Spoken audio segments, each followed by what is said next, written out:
পাবনার পথে রওনা হয়েছি, বাট পুরো ফেরিতে আমার একটা গাড়ি, আর কোনো গাড়ি নাই। এই যে আমার নিচে একটা গাড়ি, একটা গাড়ি নিয়ে এই ফেরি রওনা হয়েছে।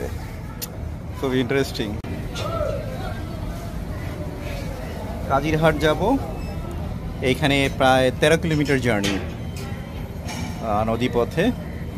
আমার 2 ঘন্টা সময় লাগবে এখান থেকে। দেখা যাক কখনকে পৌঁছাই। এখন বাজতেছে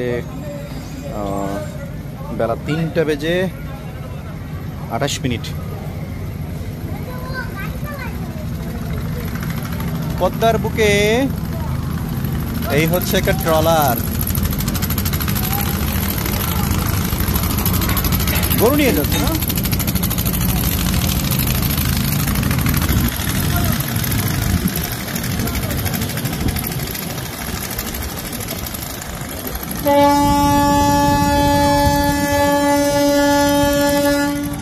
আমার ফেরি ছেড়ে দিল, সে হুইসেল বাজালো, এখন ছেড়ে দিবে। আরিচা ফেরিঘাট একেবারে পদ্মার একদম ভর মৌসুম, ওয়েদার অনেক কমফোর্টেবল।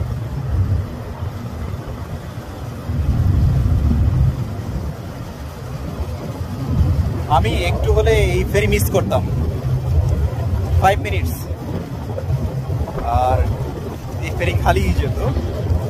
যাই হোক, আমাকে নিয়ে যাচ্ছে। ভেবেছিলাম যে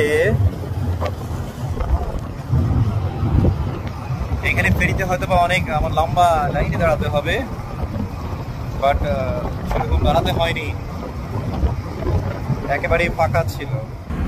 এইটা একটা ফেরি, আরিচা ঘাটে গিয়ে নামবে। এইটাতে অনেকগুলো ট্রাক, এগুলো হচ্ছে পাথর বোঝাই ট্রাক। এই ঘাটে ম্যাক্সিমাম হচ্ছে যে পাথর বোঝাই করে থাকে। তো আমি আছি আরিচা ঘাট, পদ্মা নদীতে।